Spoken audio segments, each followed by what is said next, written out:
समाना सा मे वाग्देवतेयं निवसतु वदने सर्वदा सुप्रसन्ना। कूजन्तं राम रामेति मधुरं मधुराक्षरम् आरुह्य कविताशाखां वन्दे वाल्मीकिकोकिलं।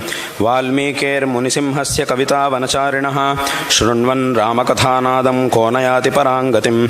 यः पिबन् सततं रामचरितामृतसागरम् अतृप्तस्तं मुनिं वन्दे प्राचेतसमकल्मषम्। गोष्पदीकृतवाराशिम् अशकीकृतराक्षसं रामायणमहामाला रत्नं वन्दे नीलात्मजम्। अञ्जनानन्दनं वीरं जानकी शोकनाशनं कपीशमक्षहन्तारं वन्दे लङ्काभयङ्करम्।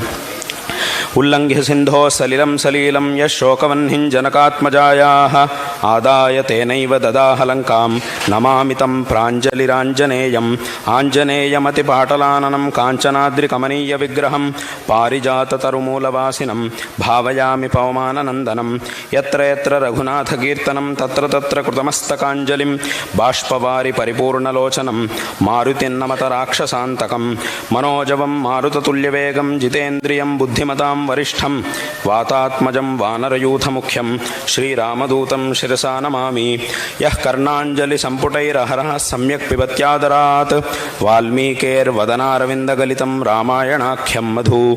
जन्मव्याधिजराविपत्तिमरणैरत्यन्तसोपद्रवं संसारं स विहाय गच्छति पुमान् विष्णोः पदं शाश्वतम्। तदुपगतसमाससन्धियोगं सममधुरोपनतार्थवाक्यबद्धं रघुवरचरितं मुनिप्रणीतं दशशिरसश्च वधन्निशामयध्वं। वाल्मीकिगिरिसम्भूता रामसागरगामिनी पुनातु भुवनं पुण्या रामायणमहानदी। श्लोकसारसमाकीर्णं सर्गकल्लोलसङ्कुलं काण्डग्राहमहामीनं वन्दे रामायणार्णवं। वेदवेद्ये परे पुंसि जाते दशरथात्मजे वेदः प्राचेतसादासीत् साक्षाद् रामायणात्मना। वैदेही सहितं सुरद्रुमतले हैमे महामण्डपे मध्ये पुष्पकमासने मणिमये वीरासने सुस्थितम्। अग्रे वाचयति प्रभञ्जनसुते तत्त्वं मुनिभ्यः परं व्याख्यान्तं भरतादिभिः परिवृतं रामं भजे श्यामलम्। वामे भूमिसुता पुरश्च हनुमान् पश्चात् सुमित्रासुतः शत्रुघ्नो भरतश्च पार्श्वदलयोर्वायुवादिकोणेषु च सुग्रीवश्च विभीषणश्च युवराट् तारासुतो जाम्बवान् मध्ये नीलसरोजकोमलरुचिं रामं भजे श्यामलम्। नमोऽस्तु रामाय सलक्ष्मणाय देव्यै च तस्यै जनकात्मजायै नमोऽस्तु रुद्रेन्द्रयमानिलेभ्यो नमोऽस्तु चन्द्रार्कमरुद्गणेभ्यः। शिरस्यञ्जलिमाधाय कैकेय्यानन्दवर्धनः बभाषे भरतोज्येष्ठं रामं सत्यपराक्रमं। पूजिता मामिका माता दत्तं राज्यमिदं मम तद्ददामि पुनस्तुभ्यं यथा त्वमददा मम। धुरमेकाकिनान्यस्तां वृषभेण बलीयसा किशोरीव गुरुं भारं न वोढुमहमुत्सहे। वारिवेगेन महता भिन्नः सेतुरिवक्षरन् दुर्बन्धनमिदं मन्ये राज्यच्छिद्रमसंवृतम्। गतिं खर इवाश्वस्य हंसस्येव च वायसः नान्वेतुमुत्सहे राम तव मार्गमरिन्दम। यथा चारोपितो वृक्षो जातश्चान्तर्निवेशने महांश्च सुदुरारोहो महास्कन्धप्रशाखवान्। शीर्येत पुष्पितो भूत्वा न फलानि प्रदर्शयन् तस्य नानुभवेदर्थं यस्य हेतोः सरोप्यते। एषोपमा महाबाहो त्वदर्थं वेत्तुमर्हसि यद्यस्मान्मनुजेन्द्रत्वं भक्तान् भृत्यान् नशाधिः। जगदद्याभिषिक्तं त्वामनुपश्यतु सर्वतः प्रतपन्तमिवादित्यं मध्याह्ने दीप्ततेजसं। तूर्यसङ्घातनिर्घोषैः काञ्चीनूपुरनिस्वनैः मधुरैर्गीतशब्दैश्च प्रतिबुध्यस्व राघव। यावदावर्तते चक्रं यावती च वसुन्धरा तावत्त्वमिह सर्वस्य स्वामित्वमनुवर्तय। भरतस्य वचः श्रुत्वा रामः परपुरञ्जयः तथेति प्रतिजग्राह निशसादासने शुभे। ततः शत्रुघ्नवचनान् निपुणा श्मश्रुवर्धकाः सुखहस्ताः सुशीघ्राश्च राघवं पर्युपासता। पूर्वन्तु भरते स्नाते लक्ष्मणे च महाबले सुग्रीवे वानरेन्द्रे च राक्षसेन्द्रे विभीषणे। विशोधितजटस्नातश्चित्रमाल्यानुलेपनः महार्हवसनो रामस्तस्थौ तत्र श्रियाज्वलन्। प्रतिकर्म च रामस्य कारयामास वीर्यवान् लक्ष्मणस्य च लक्ष्मीवान् इक्ष्वाकुकुलवर्धनः। प्रतिकर्म च सीतायाः सर्वा दशरथस्त्रियः आत्मनैव तदा चक्रुर्मनस्विन्यो मनोहरम्।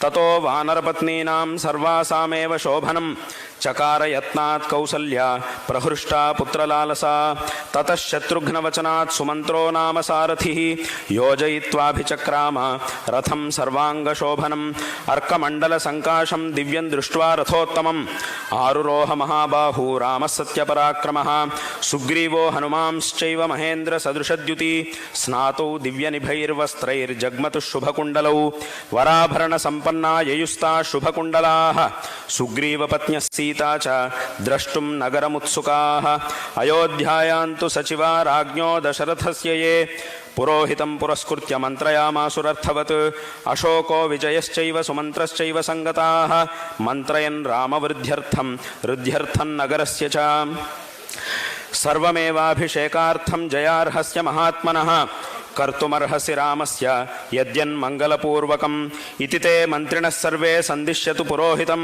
नगरान् निर्ययुस्तूर्णं रामदर्शनबुद्धयः हरियुक्तं सहस्राक्षो रथमिन्द्र इवानघः प्रययौ रथमास्थाय रामो नगरमुत्तमं जग्राह भरतो रश्मीन् शत्रुघ्नश्छत्रमाददे लक्ष्मणो व्यजनन्तस्य मूर्ध्नि सम्पर्यवीजयत् श्वेतञ्च वालव्यजनं जग्राह पुरतस्थितः अपरं चन्द्रसङ्काशं राक्षसेन्द्रो विभीषणः ऋषिसङ्घैस्तदाकाशे देवैश्च समरुद्गणैः स्तूयमानस्य रामस्य शुश्रुवे मधुरध्वनिः ततः शत्रुञ्जयन्नाम कुञ्जरं पर्वतोपमम् आरुरोह महातेजः सुग्रीवः प्लवगर्षभः नवनागसहस्राणि ययुरास्थाय वानराः मानुषं विग्रहं कृत्वा सर्वाभरणभूषिताः शङ्खशब्दप्रणादैश्च दुन्दुभीनाञ्च निस्वनैः प्रययौ पुरुषव्याघ्रस्तां पुरीं हर्म्यमालिनीं ददृशुस्ते समायान्तं राघवं सपुरःसरं विराजमानं वपुषा रथेनातिरथं तदा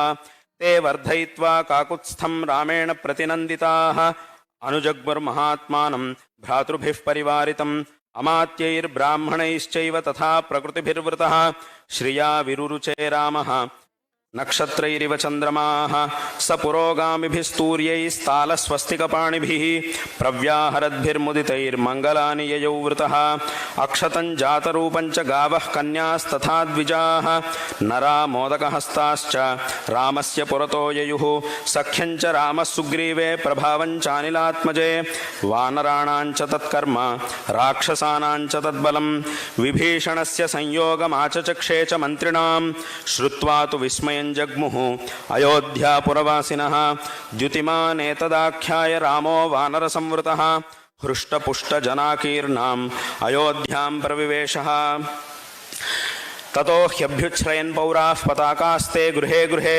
ऐक्ष्वाकाध्युषितं रम्यमाससाद पितुर्गृहम् अथाब्रवीद् राजपुत्रो भरतं धर्मिणां वरम् अर्थोपहितया वाचा मधुरं रघुनन्दनः पितुर्भवनमासाद्य प्रविश्य च महात्मनः कौसल्याञ्च सुमित्राञ्च कैकेयीमभिवाद्य च यच्च मद्भवनं श्रेष्ठं साशोकवनिकं महत् मुक्ता वैडूर्यसङ्कीर्णं सुग्रीवाय निवेदय तस्य तद्वचनं श्रुत्वा भरतः सत्यविक्रमः पाणौ गृहीत्वा सुग्रीवं प्रविवेशतमालयम् ततस्तैलप्रदीपांश्च पर्यङ्कास्तरणानि च गृहीत्वा विविशुः क्षिप्रं शत्रुघ्नेन प्रचोदिताः उवाच च महातेजा सुग्रीवं राघवानुजः अभिषेकाय रामस्य दूतानाज्ञापय प्रभो सौवर्णान् वानरेन्द्राणां चतुर्णां चतुरो घटान् ददौ क्षिप्रं स सुग्रीवः सर्वरत्नविभूषितान्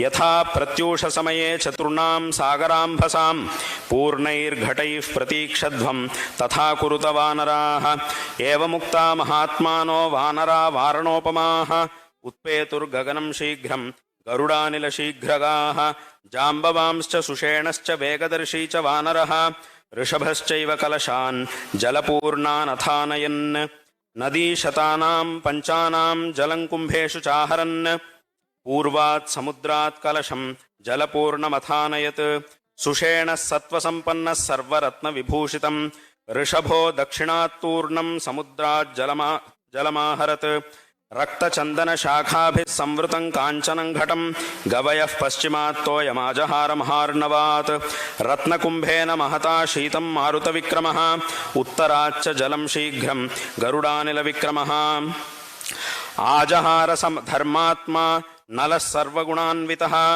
ततस्तैर्वानरश्रेष्ठैरानीतं प्रेक्ष्य तज्जलम् अभिषेकाय रामस्य शत्रुघ्नः सचिवैः सह पुरोहिताय श्रेष्ठाय सुहृद्भ्यश्च न्यवेदयत्। ततः स प्रयतो वृद्धो वसिष्ठो ब्राह्मणैः सह रामं रत्नमये पीठे सहसीतं न्यवेशयत्। वसिष्ठो वामदेवश्च जाबालिरथ काश्यपः कात्यायनः सुयज्ञश्च गौतमो विजयस्तथा अभ्यषिञ्चन् नरव्याघ्रं प्रसन्नेन सुगन्धिना सलिलेन सहस्राक्षं वसवो वासवं यथा। ततः स प्रयतो वृद्धो वसिष्ठो ब्राह्मणैः सह रामं रत्नमये पीठे सहसीतं न्यवेशयत्। वसिष्ठो वामदेवश्च जाबालिरथ काश्यपः कात्यायनः सुयज्ञश्च गौतमो विजयस्तथा अभ्यषिञ्चन् नरव्याघ्रं प्रसन्नेन सुगन्धिना सलिलेन सहस्राक्षं वसवो वासवं यथा। ऋत्विग्भिर्ब्राह्मणैः पूर्वं कन्याभिर्मन्त्रिभिस्तथा योधैश्चैवाभ्यषिञ्चंस्ते सम्प्रहृष्टाः सनैगमैः सर्वौषधिरसैर्दिव्यैर्दैवतैर्नभसि स्थितैः चतुर्भिर्लोकपालैश्च सर्वैर्देवैश्च सङ्गतैः ब्रह्मणा निर्मितं पूर्वं किरीटं रत्नशोभितम् अभिषिक्तः पुरायेन मनुस्तं दीप्ततेजसं तस्यान्ववाये राजानः क्रमाद्येनाभिषेचिताः सभायां हेमक्लुप्तायां शोभितायां महाजनैः रत्नैर्नानाविधैश्चैव चित्रितायां सुशोभनैः नानारत्नमये पीठे कल्पयित्वा यथाविधि किरीटेन ततः पश्चाद् वसिष्ठेन महात्मना ऋत्विग्भिर्भूषणैश्चैव समयोक्ष्यत राघवः। छत्रन्तु तस्य जग्राह शत्रुघ्नः पाण्डरं शुभं श्वेतं च वालव्यजनं सुग्रीवो वानरेश्वरः अपरं चन्द्रसङ्काशं राक्षसेन्द्रो विभीषणः मालां ज्वलन्तीं वपुषा काञ्चनीं शतपुष्करां राघवाय ददौ वायुः वासवेन प्रचोदितः सर्वरत्नसमायुक्तं मणिरत्नविभूषितं मुक्ताहारं नरेन्द्राय ददौ शक्रप्रचोदितः प्रजगुर्देवगन्धर्वाः ननृतुश्चाप्सरोगणाः अभिषेके तदर्हस्य तदा रामस्य धीमतः भूमिः सस्यवती चैव फलवन्तश्च पादपाः गन्धवन्ति च पुष्पाणि बभूवु राघवोत्सवे सहस्रशतमश्वानां धेनूनां च गवान् तथा ददौ शतं वृषान् पूर्वं द्विजेभ्यो मनुजर्षभः 30 कोटिर्हिरण्यस्य ब्राह्मणेभ्यो ददौ पुनः नानाभरणवस्त्राणि महार्हाणि च राघवः अर्करश्मिप्रतीकाशां काञ्चनीं मणिविग्रहां सुग्रीवाय स्रजन् दिव्यां प्रायच्छन् मनुजर्षभः वैडूर्यमणिचित्रे च वज्ररत्नविभूषिते वालिपुत्राय धृतिमान् अङ्गदायाङ्गदे ददौ मणिप्रवरजुष्टञ्च मुक्ताहारमनुत्तमं सीतायै प्रददौ रामः चन्द्ररश्मिसमप्रभम् अरजे वाससी दिव्ये शुभान्याभरणानि च अवेक्षमाणा वैदेही प्रददौ वायुसूनवे अवमुच्यात्मनः कण्ठाद्धारं जनकनन्दिनी अवैक्षत हरीन् सर्वान् भर्तारं च मुहुर्मुहुः तामिङ्गितज्ञः सम्प्रेक्ष्य बभाषे जनकात्मजां प्रदेहि सुभगे हारं यस्य तुष्टासि भामिनी तेजो धृतिर्यशो दाक्ष्यं सामर्थ्यं विनयो नयः पौरुषं विक्रमो बुद्धिः यस्मिन्नेतानि नित्यदा ददौ सा वायुपुत्राय तं हारमसिते क्षणा हनुमांस्तेन हारेण शुशुभे वानरर्षभः चन्द्रांशुचयगौरेण श्वेताभ्रेण यथाचलः ततो द्विविधमैन्दाभ्यां नीलाय च परन्तपः सर्वान् कामगुणान् वीक्ष्य प्रददौ वसुधाधिपः सर्वे वानरवृद्धाश्च ये चान्ये वानरेश्वराः वासोभिर्भूषणैश्चैव यथार्हं प्रतिपूजिताः विभीषणोऽथ सुग्रीवो हनूमान् जाम्बवांस्तथा सर्वे वानरमुख्याश्च रामेणाक्लिष्टकर्मणा यथार्हं पूजिताः सर्वैः कामैरत्नैश्च पुष्कलैः प्रहृष्टमनसः सर्वे जग्मुरेव यथागतं नत्वा सर्वे महात्मानं तदस्ते प्लवगर्षभाः विसृष्टाः पार्थिवेन्द्रेण किष्किन्धाम् अभ्युपागमन् सुग्रीवो वानरश्रेष्ठो दृष्ट्वा रामाभिषेचनं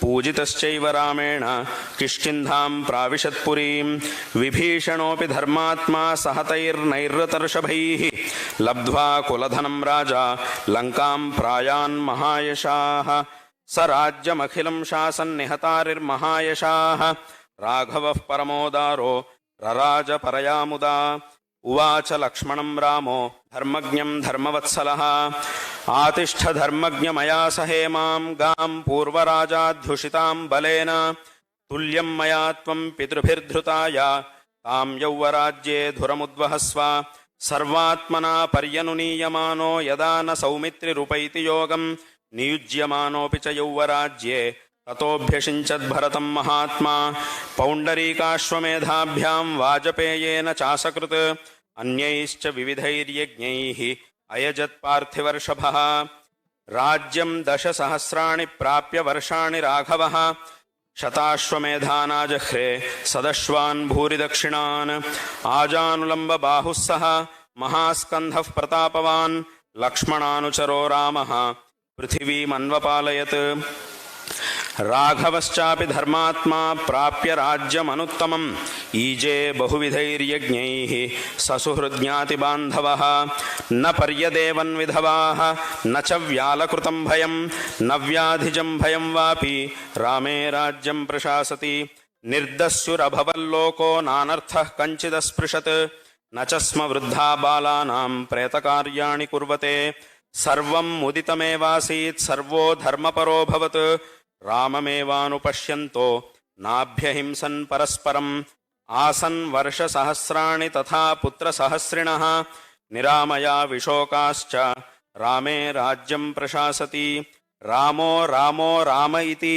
प्रजानामभवन् कथाः रामभूतं जगदभूत् रामे राज्यं प्रशासति नित्यपुष्पा नित्यफलाः तरवस्कन्धविस्तृताः काले वर्षी च पर्जन्यः सुखस्पर्शश्च मारुतः ब्राह्मणाः क्षत्रिया वैश्या शूद्रा लोभविवर्जिताः स्वकर्मसु प्रवर्तन्ते तुष्टा स्वैरेव कर्मभिः आसन् प्रजाधर्मरताः रामे शासति नानृताः सर्वे लक्षणसम्पन्नाः सर्वे धर्मपरायणाः 10 वर्षसहस्राणि 10 वर्षशतानि च भ्रातृभिः सहितः श्रीमान् रामो राज्यमकारयत् धन्यं यशस्यमायुष्यं राज्ञां च विजयावहम् आदिकाव्यमिदं त्वार्षं पुरा वाल्मीकिना कृतं यः पठेत् शृणुयाल्लोके नरः पापाद्विमुच्यते पुत्रकामस्तु पुत्रान् वै धनकामो धनानि च लभते मनुजो लोके श्रुत्वा रामाभिषेचनं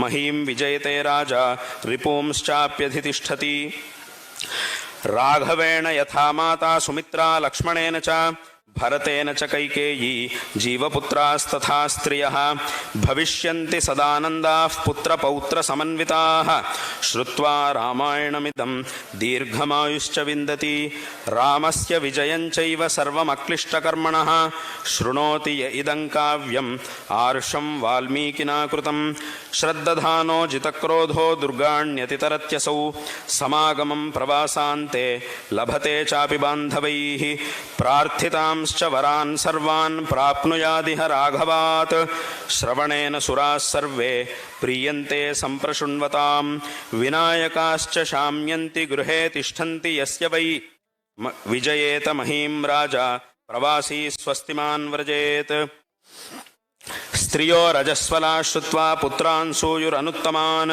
पूजयंश्च पठंश्चेममितिहासं पुरातनं सर्वपापैः प्रमुच्येत दीर्घमायुरवाप्नुयात् प्रणम्य शिरसा नित्यं श्रोतव्यं क्षत्रियैर्द्विजात् ऐश्वर्यं पुत्रलाभश्च भविष्यति न संशयः रामायणमिदं कृत्स्नं शृण्वतः पठतः सदा प्रीयते सततं रामः स हि विष्णुः सनातनः आदिदेवो महाबाहुः हरिर्नारायणः प्रभुः साक्षाद् रामो रघुश्रेष्ठः शेषो लक्ष्मण उच्यते कुटुम्बवृद्धिं धनधान्यवृद्धिं स्त्रियश्च मुख्याः सुखमुत्तमञ्च श्रुत्वा शुभं काव्यमिदं महार्थं प्राप्नोति सर्वां भुवि चार्थसिद्धिम् आयुष्यमारोग्यकरं यशस्यं सौभ्रातृकं बुद्धिकरं शुभञ्च श्रोतव्यमेतन्नियमेन सद्भिः आख्यानमोजस्करमृद्धिकामैः एवमेतत्पुरावृत्तमाख्यानं भद्रमस्तु वः प्रव्याहृतविस्रब्धं बलं विष्णोः प्रवर्धताम् देवाश्च सर्वे तुष्यन्ति ग्रहणात् श्रवणात् तथा रामायणस्य श्रवणात् तुष्यन्ति पितरस्तथा भक्त्या रामस्य ये चेमां संहितां ऋषिणा कृतां लेखयन्तीह च नराः तेषां वासस्त्रिविष्टपे। इत्यार्षे श्रीमद् रामायणे वाल्मीकीये आदिकाव्ये चतुर्विंशतिसहस्रिकायां संहितायां युद्धकाण्डे श्रीरामपट्टाभिषेको नाम 31-तमः सर्गः। प्राप्तराज्यस्य रामस्य राक्षसानां वधे कृते आजग्मुर्मुनयः सर्वे राघवं प्रतिनन्दितुम्। स्वस्ति प्रजाभ्यः परिपालयन्तां न्याय्येन मार्गेण महीं महिषाः वो ब्राह्मणेभ्यः शुभमस्तु नित्यं लोकाः समस्ताः सुखिनो भवन्तु। काले वर्षतु पर्जन्यः पृथिवी सस्यशालिनी देशोऽयं क्षोभरहितो ब्राह्मणाः सन्तु निर्भयाः अपुत्राः पुत्रिणः सन्तु पौत्रिणः अधनाः सधनाः सन्तु जीवन्तु शरदां शतं। चरितं रघुनाथस्य शतकोटिप्रविस्तरम् एकैकमक्षरं प्रोक्तं महापातकनाशनं शृण्वन् रामायणं भक्त्या यः पादं पदमेव वा स याति ब्रह्मणस्थानं ब्रह्मणा पूज्यते सदा। रामाय रामभद्राय रामचन्द्राय वेधसे रघुनाथाय नाथाय सीतायाः पतये नमः। यन्मङ्गलं सहस्राक्षे सर्वदेव नमस्कृते वृत्रनाशे समभवत्तत्ते भवतु मङ्गलं। मङ्गलं कोसलेन्द्राय महनीय गुणात्मने चक्रवर्ति तनूजाय सार्वभौमाय मङ्गलं। यन्मङ्गलं सुपर्णस्य विनता कल्पयत्पुरा अमृतं प्रार्थयानस्य तत्ते भवतु मङ्गलम्। अमृतोत्पादने दैत्यान् घ्नतो वज्रधरस्य यत् अदितिर्मङ्गलं प्रादात् तत्ते भवतु मङ्गलम्। त्रीन् विक्रमान् प्रक्रमतो विष्णोरमिततेजसः यदासीन्मङ्गलं राम तत्ते भवतु मङ्गलम्। ऋतवः सागराद्वीपा वेदा लोकादिशश्च ते मङ्गलानि महाबाहो दिशन्तु तव सर्वदा। कायेन वाचा मनसेन्द्रियैर्वा बुद्ध्यात्मना वा प्रकृते स्वभावात् करोमि यद्यत् सकलं परस्मै नारायणायेति समर्पयामि।